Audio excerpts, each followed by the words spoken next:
오늘 우리가 맥주 감사주일로 지키는 주일입니다.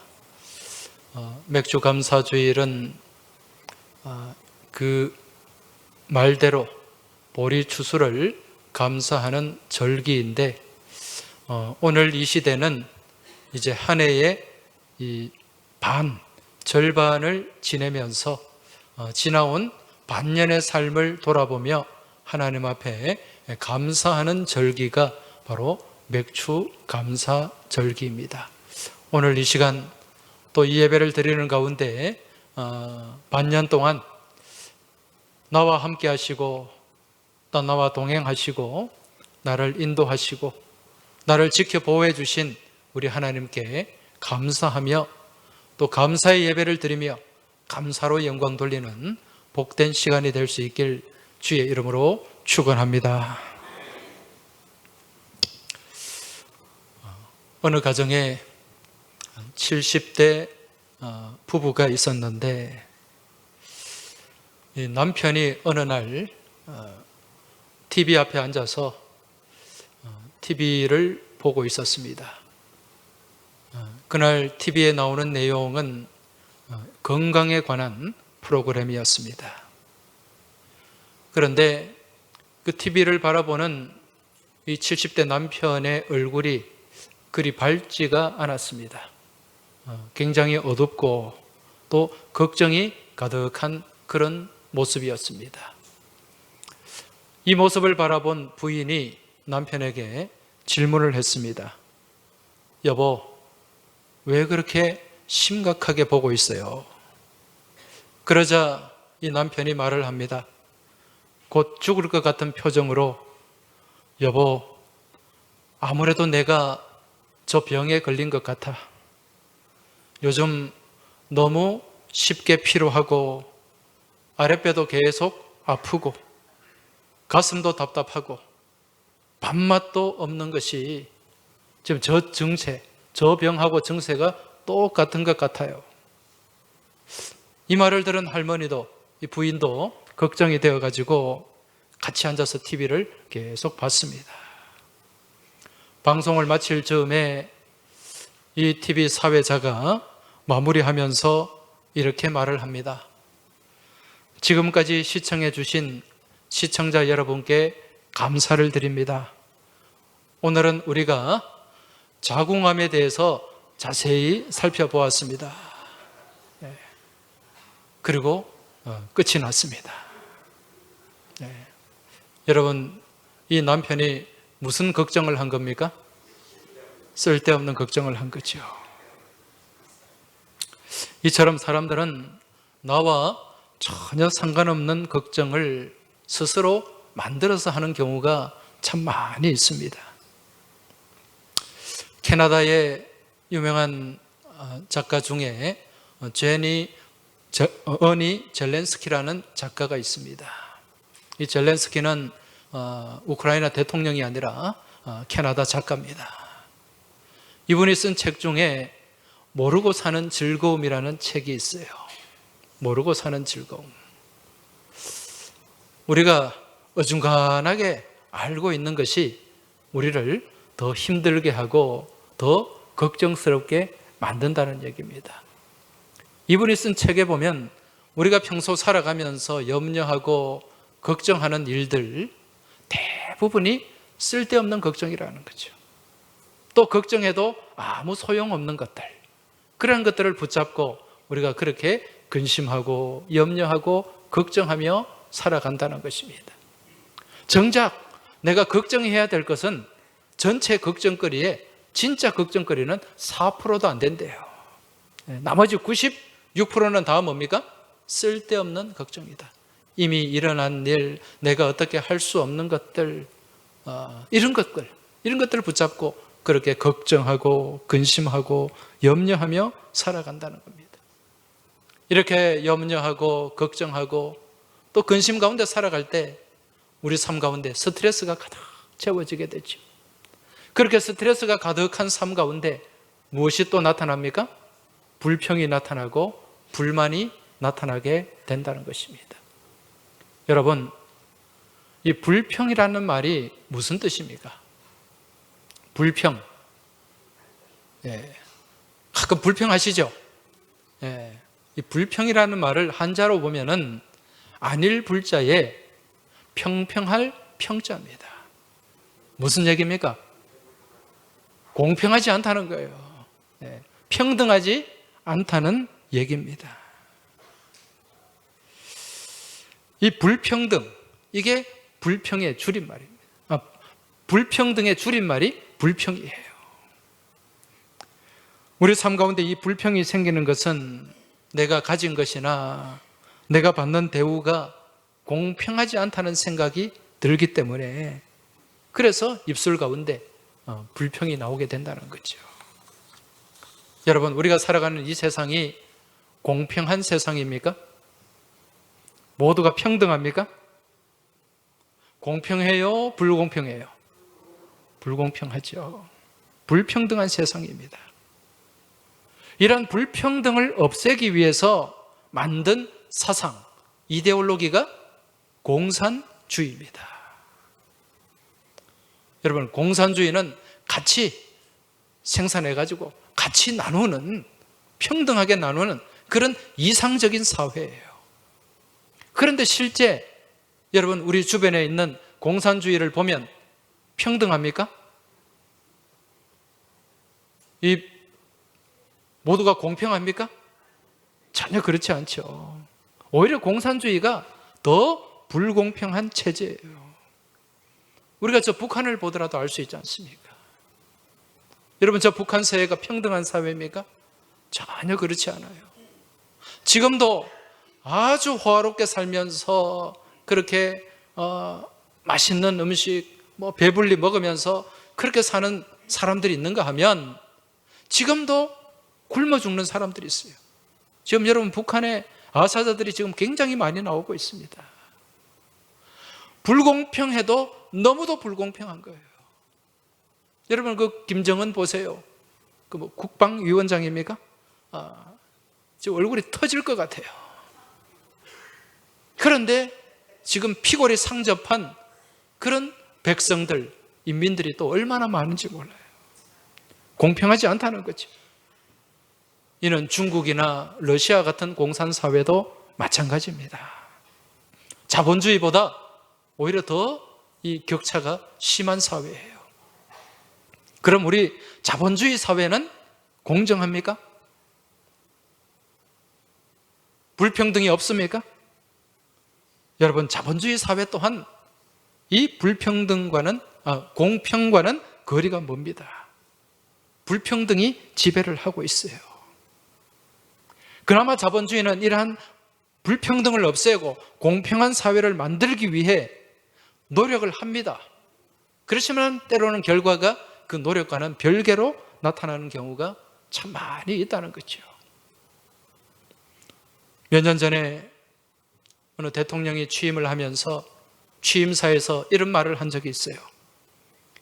기회는 평등하고, 과정은 공정하고, 결과는 정의로울 것입니다. 이 말을 들은 많은 백성들이 환호를 했습니다.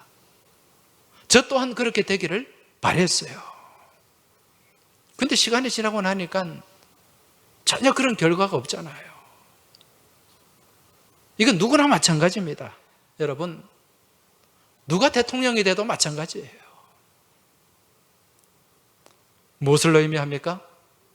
사람이 하는 일은 무슨 일을 하든지 공평할 수가 없고, 공정할 수도 없고, 정의로울 수가 없다는 것입니다. 왜? 우리 인간의 가운데 무엇이 지배하기 때문에? 욕심이 지배하기 때문에. 이런 욕심에서 자유로울 수 있는 사람은 아무도 없다는 것입니다. 그래서 세상은 불공평한 거예요. 불평등한 거예요. 이러한 불평등한 세상을 바라보고 이러한 세상에 속해서 살아가다 보면 입술에 불평이 떠나지 않는 거예요. 여러분, 그럼 우리는 이러한 불평에서 벗어나지 못하고 평생을 영원히 불평 가운데, 또 불만 가운데 그렇게 살아야 됩니까? 여러분, 불만은 뭡니까? 불평을 갖다 보면 내가 불만족스럽잖아요. 불만족이 불만이에요. 만족하지 못하는 거예요. 그럼 우리는 평생 살면서 불평 가운데, 불만 가운데 살아야 됩니까? 성경에서는 무엇을 하지 말라고 말씀합니까? 불평하지 마라. 불만 갖지 마라. 그렇게 말씀합니다. 출애굽해서 불평하고 불만 갖고 그렇게 막 스트라이크를 일으키다가 얼마나 많은 사람들이 심판을 받았습니까? 자, 그럼 우리가 믿음의 삶을 살면서 이 불평에서, 불만에서 떠나는 방법, 벗어나는 방법이 어디에 있을까요? 그것은 한 가지입니다. 여러분, 우리의 시선을 바꾸는 거예요. 바라보는 시선을 바꿔야 됩니다. 우리가 이 땅의 삶을 살아가면서 세상을 바라보고 사람을 바라보면 무엇이 떠나지 않을까요? 불평과 불만이 떠나지 않습니다. 사람을 보며 세상을 볼 땐 만족함이 없었네. 사람을 바라보고 세상을 바라보면 만족함이 없어요. 그럼 불만이 나타나게 되고 불평이 나타나게 된다는 것입니다. 그럼 이 세상을 향하고 사람을 향한 시선을 어디를 향해야 된다? 위를 향해야 돼요. 하늘을 향해야 되고 하나님을 향해야 됩니다. 그래서 골로새서 3장 말씀에 보면 계속해서 우리에게 어디를 바라보라고 말씀하죠? 위의 것을 바라보라. 위의 것을 생각하고 위의 것을 바라보라는 거예요. 사람을 보며 세상을 볼 땐 만족함이 없었네. 나의 하나님 그분을 뵐 땐 나는 만족하겠네. 할렐루야. 하나님을 바라볼 때, 하나님을 의지할 때 여러분, 우리 가운데 불평이 떠나가게 되고 불만이 사라지게 되는 줄 믿으시기 바랍니다. 왜 그럴까요? 우리 하나님은 어떤 하나님이시기 때문에? 공평하신 하나님이시기 때문에. 여러분, 우리 하나님 공평하신 하나님이심을 믿으십니까? 네. 제가 이 말씀을 드리면 또 이렇게 생각하는 분이 꼭 있어요. 하나님이 공평하다고요? 아니, 그럼 공평하면은 저 장모님하고 저 권사님하고 사는 게 내가 똑같아야 되는데 하나님이 어떻게 공평합니까? 아니, 저 권사님이 가진 달란트 나한테는 하나도 없는데 뭐가 공평합니까? 그렇게 생각할 수도 있습니다. 여러분, 우리 하나님은요 공평하신 하나님이에요. 왜 공평하신가? 지금 이 자리에 계신 분들 한 5분 동안, 길게 잡아 10분 동안 호흡을 안 하면 살아있을 분이 아무도 없습니다. 우리는 지금 무엇을 마시고 있습니까? 공기를 마시고 있어요. 산소를 마시고 있어요. 하나님이 어떤 사람에게는 산소를 좀 더 많이 주고 어떤 사람에게는 너는 좀 그러니까 적게 호흡해. 그런 일이 있습니까? 아무에게도 그런 일이 없어요. 모두에게 공평하게 이 생명에 절대적으로 필요한 이 공기를 공평하게 주십니다. 여러분, 햇볕 없이 살 수 있습니까? 하나님이 모든 이들에게 햇볕을 동일하게 주십니다. 농사를 짓는 데 있어서 햇볕은 절대적이죠. 어느 집의 땅에는 햇볕을 좀 더 많이 주시고 어느 집의 땅에는 좀 적게 주시고 그렇지 않다는 거죠. 동일하게 주시는 분이에요. 동일한 양의 공기와 동일한 양의 햇빛과 동일한 환경에서 우리를 살아가게 하시는 분이 공평하신 하나님이라는 것입니다. 더불어서 우리가 각자 하나님께서 주신 달란트가 있어요. 여러분, 다 달란트가 각자 다양합니다. 내게 없는 달란트가 저 사람에게 있어요. 저 사람에게 없는 달란트가 내게 있단 말입니다. 여러분, 달란트가 뭡니까? 재능이잖아요. 탤런트. 이걸 하나님이 공평하게 주셨습니다. 우리 앞에 있는 황성학 집사님 달란트, 그 음악적인 달란트 저에게는 없어요. 근데 저는 또 황 집사님이 가지고 있지 않은 달란트를 제가 가지고 있다는 거죠. 우리 김선홍 집사님 운동 참 잘하십니다. 탁구도 잘 치고 옛날에는 야구도 하셨는데 그런 달란트가 저한테는 없지만 그래도 제가 김 집사님이 갖고 있지 않은 그 달란트 저한테 있다는 거예요. 예. 이 자리에 계신 분들 모두가 마찬가지입니다. 우리 하나님이 공평하게 우리에게 주셨습니다. 그래서 우리 하나님은 어떤 분인가? 시편 기자가 이렇게 고백을 합니다. 구름과 흑암이 그를 둘렀고 의와 공평이 그의 보좌의 기초로다. 할렐루야. 의와 공평이 우리 하나님 보좌의 기초라는 거예요. 그래서 우리 하나님은 이러한 공평으로, 공의로 이 세상을 다스리고 계시는 줄 믿으시기 바랍니다. 여러분, 송명희라는 시인 아시죠? 송명희 시인. 이분은 뇌성마비를 앓는 분입니다.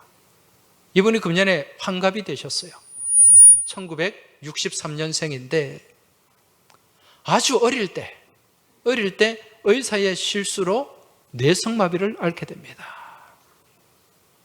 뇌성마비 장애를 갖게 되면서 한 번도 자기 스스로 걸어보지 못하고 그렇게 다른 사람의 손에 또 휠체어에 그렇게 의지해서 살아야만 했습니다.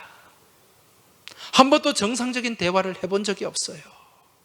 한 번도 자연스럽게 그렇게 밥을 먹거나 또 글씨를 쓰거나 그렇게 한 적이 없습니다. 얼마나 힘들게, 얼마나 힘겹게 그렇게 살았는지 몰라요. 그런데 이분이 시인이지 않습니까? 시집을 냈는데 그 시집의 제목이 무엇인가? 공평하신 하나님이에요. 공평하신 하나님. 아니 어떻게 이분한테 하나님이 공평하단 말입니까? 남들이 걷는 걸음도 못 걷고 남들이 할 수 있는 노래도 못하고 남들이 할 수 있는 다른 어떤 운동도 못하고 아무것도 할 수 없는 그런 연약한 몸을 가지고 있는데 어떻게 공평하다는 거예요? 여러분, 이분이 공평하신 하나님이라는 그 시집에 수록한 시 중에 우리가 잘 아는 유명한 시가 있죠. 나라고 하는 시입니다. 나. 이 시가 곡이 붙여져서 복음성가로 불려지게 됩니다. 나 가진 재물 없으나 나 남이 가진 지식 없으나 이 찬송이에요. 제가 이 시를 한번 낭독을 해드리겠습니다. 1부 예배 때는 그냥 했는데 2부 때는 좀 피아노 반주를 받쳐가지고 좀 더 멋있게 해보도록 하겠습니다.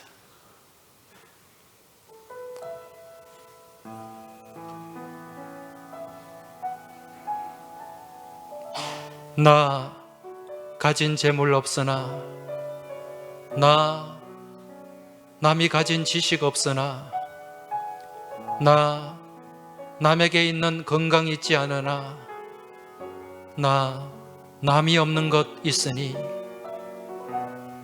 나 가진 재물 없으나 나 남이 가진 지식 없으나 나 남에게 있는 건강 있지 않으나 나 남이 없는 것 있으니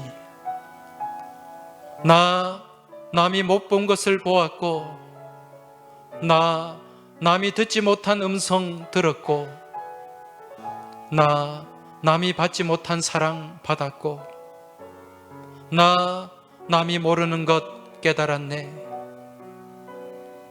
공평하신 하나님이 나 남이 가진 것 나 없지만 공평하신 하나님이 나 남이 없는 것 갖게 하셨네. 할렐루야. 이 시에서 공평하신 하나님, 공평하신 하나님 그렇게 고백을 하고 있습니다.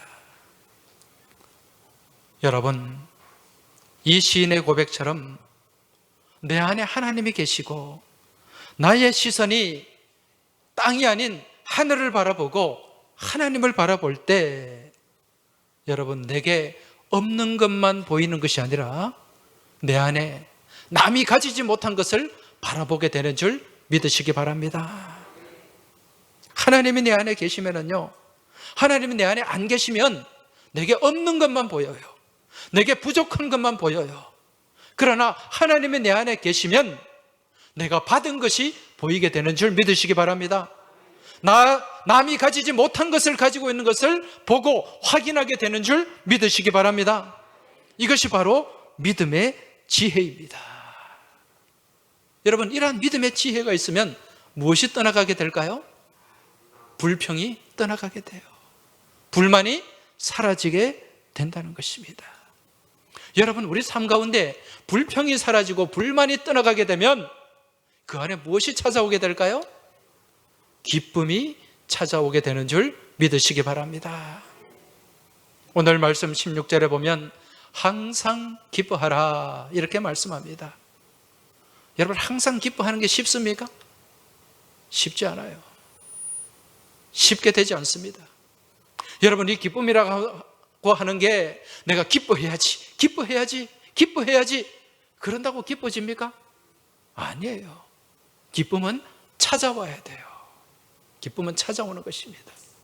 내 마음의 그릇 안에 불평이 사라지고 불만이 사라지고 원망이 떠나가게 되면 그 안에 기쁨이 찾아오게 되는 줄 믿으시기 바랍니다. 여러분, 기쁨은 선물이에요. 이 기쁨이라는 말이 헬라어로 카라라는 말입니다. 이 카라라는 말과 어원이 같은 헬라어가 있어요. 그게 카리스입니다. 카리스. 여러분, 카리스라는 말 많이 들어보셨죠? 무슨 뜻입니까? 은혜라는 뜻이에요. 은혜. 여러분, 은혜는 선물입니다. 은혜는 거저 받는 거죠. 내가 내 돈 주고 샀는데 은혜라고 얘기합니까? 아니에요. 거저 받는 거예요. 그래서 우리는 구원을 거저 받았습니다. 그래서 구원은 무엇이다? 은혜요, 선물이라는 거예요. 기쁨 또한 마찬가지입니다. 하나님 주시는 은혜의 선물인 줄 깨달으시기 바랍니다. 하나님과 우리와의 관계가 건강하면, 하나님과의 우리와의 관계가 정말 아름다운 관계가 되면 내 안에 원망이 사라지고 불만이 사라지고 불평이 사라지게 되고 그 가운데 기쁨이 채워지게 되는 줄 믿으시기 바랍니다. 이러한 하나님과의 관계를 건강하게 만드는 도구가 무엇입니까? 그게 바로 기도예요. 그래서 오늘 말씀에 쉬지 말고 무엇하라? 기도하라.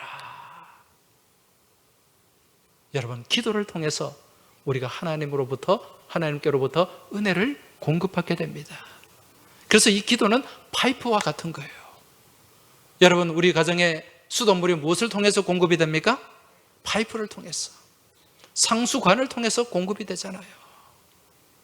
우리가 하나님과 기도할 때 계속해서 기도로 연결될 때 여러분, 그 관이 멈추지 않고 우리 안에 계속해서 은혜로 공급되고 하나님께서 채워주시는 것으로 가득하게 공급되는 줄 믿으시기 바랍니다. 그래서 기도해야 되는 거예요. 쉬지 말고 기도하라.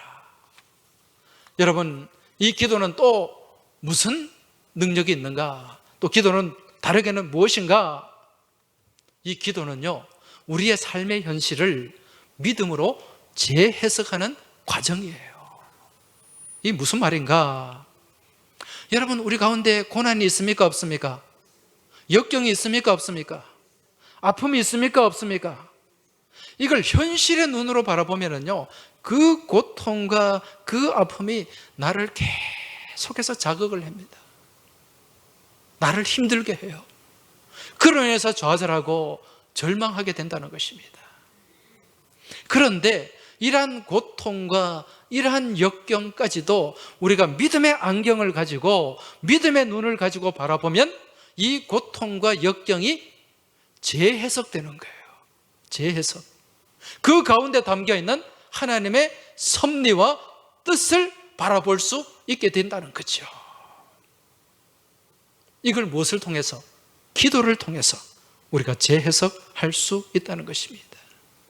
그래서 기도는요, 인생의 문제를 정화하는 믿음의 필터라고 할 수가 있습니다. 여러분, 우리 주변에 정수기가 많고 가정에도 정수기가 있지 않습니까? 여러분, 이 정수기에서 가장 중요한 게 뭐죠? 필터입니다.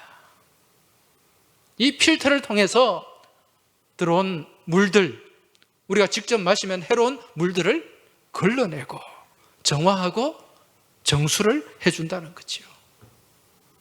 우리의 믿음의 삶 또한 마찬가지입니다.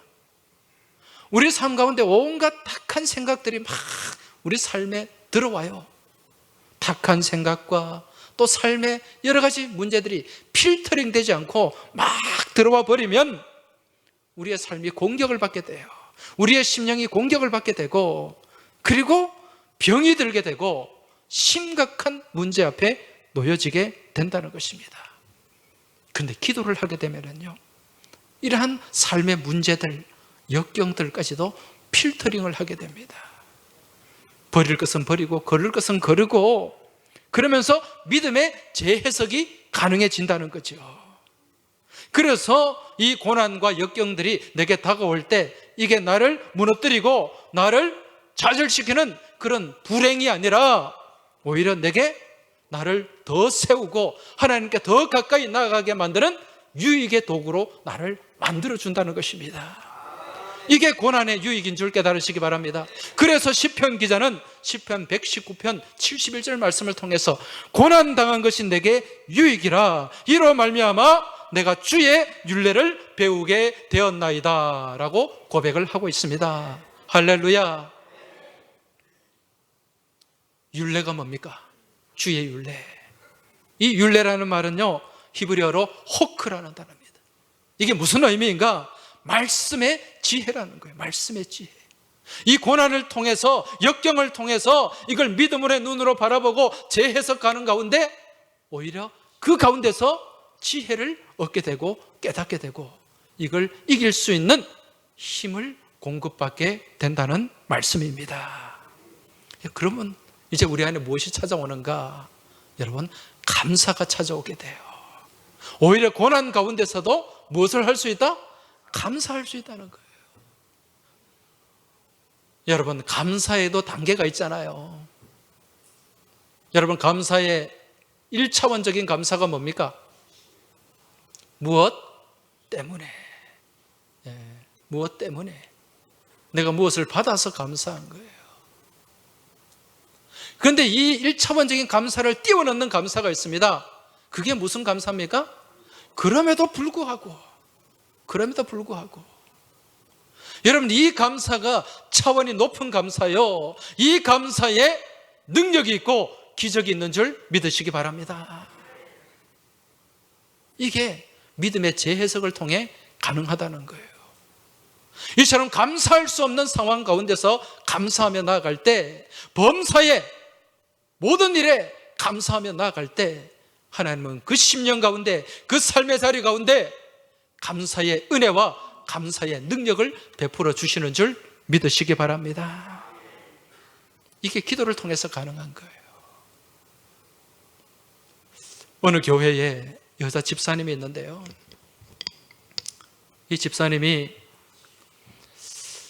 이 결혼을 하고 한 10년 이상 남편과 사는데, 이 남편이 너무너무 술을 좋아하는 사람이에요.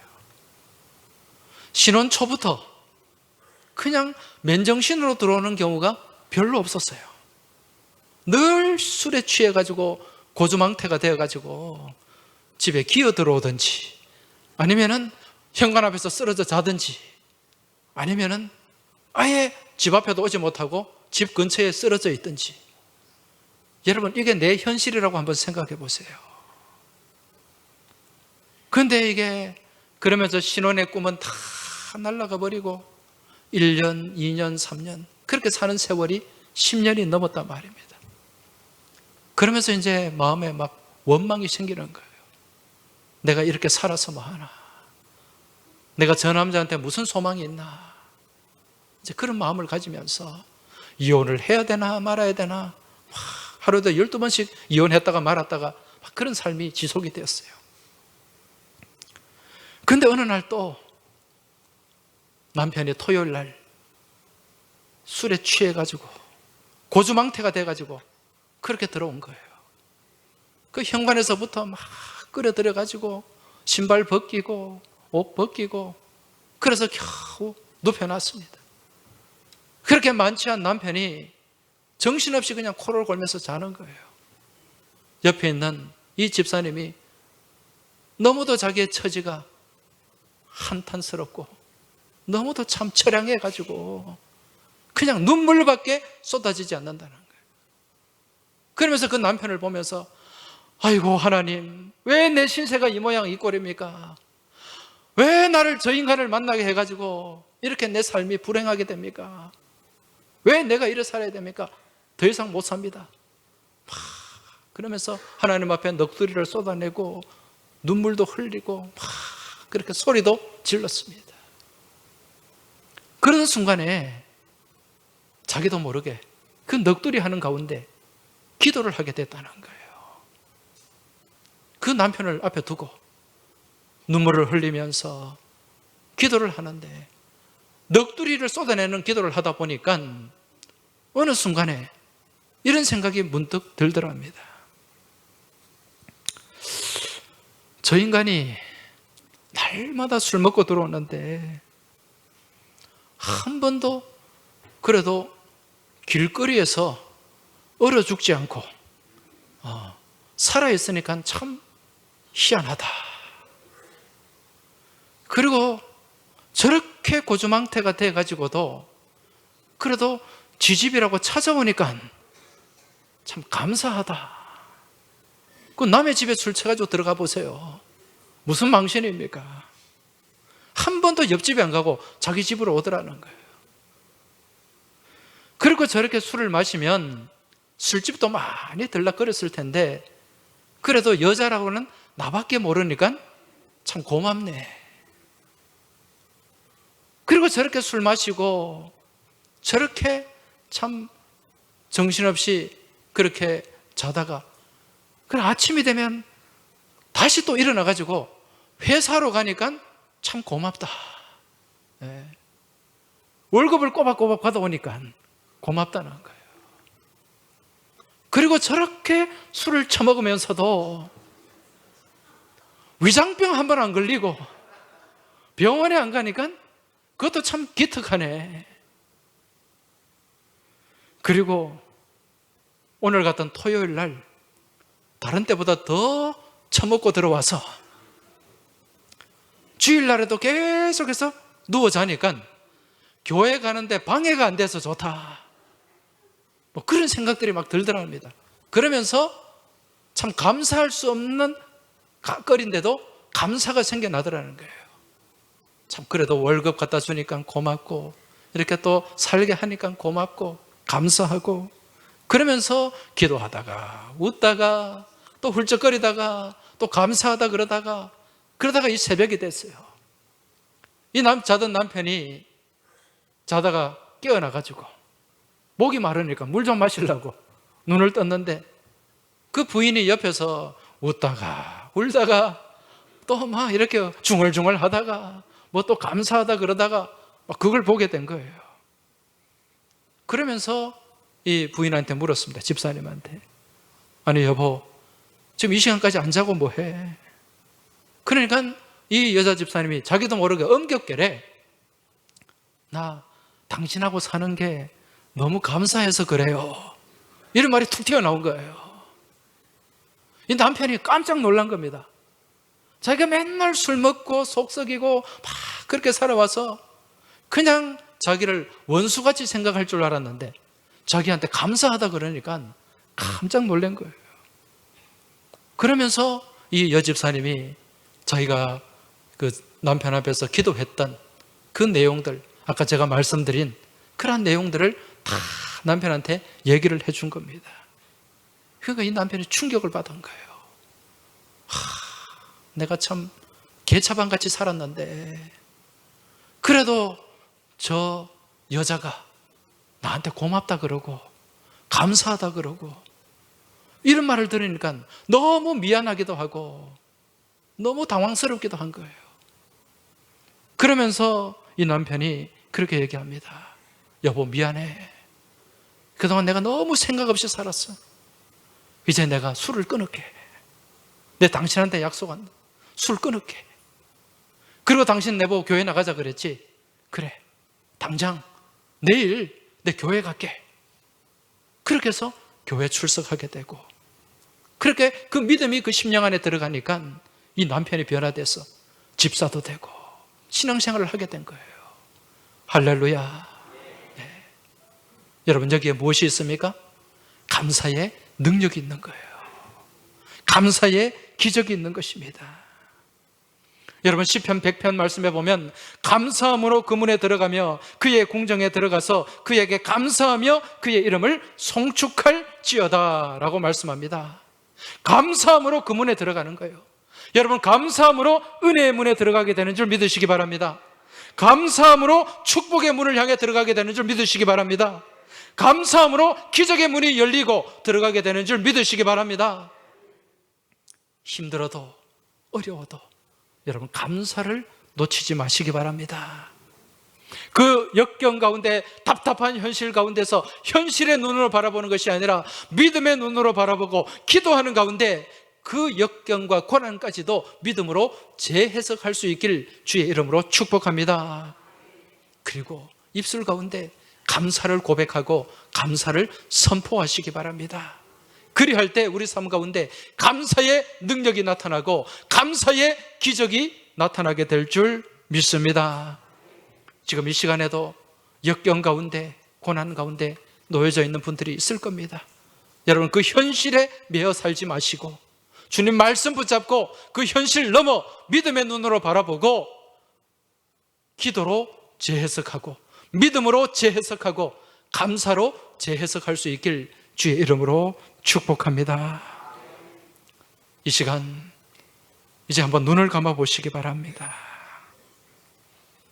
눈을 감으시고 지나온 반년의 삶을, 또 그 이상의 삶을 한번 돌아보시기 바랍니다.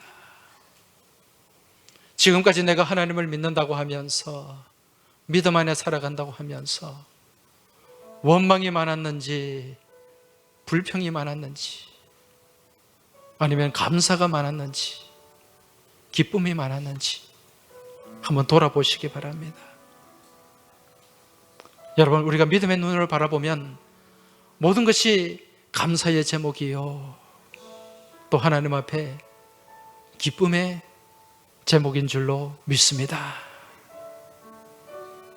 이 시간 우리의 삶을 돌아보고 또 우리에게 부어주신 하나님의 그 사랑과 은총에 감사하는 마음을 담아서 이 시간 같이 찬송을 드리겠습니다. 날 구원하신 주 감사, 모든 것 주신 감사.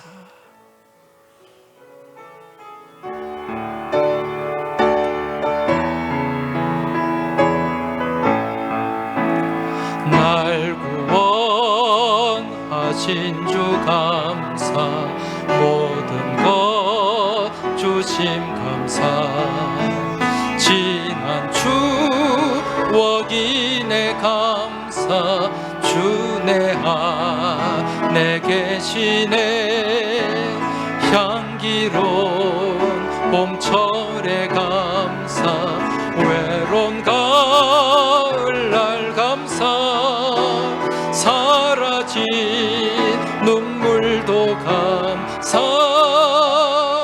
나의 영혼 감면해. 응답하신 기도 감사. 거절하신 것 감사. 헤쳐나온 풍랑 감사. 모든 것 채우시네. 아픔과 기쁨도 감사. 절망 중 위로 감사. 증량 못할 은혜 감사. 그 신사랑 감사해. 길가에 천국 감사 장미가지도 감사 따스한 가정 희망 주신 것 감사 기쁨과 슬픔도 감사 하늘 평안을 감사 내일의 희망을 감사 영원토록 감사해. 아멘. 이 시간 다시 한번 눈을 감으시기 바랍니다.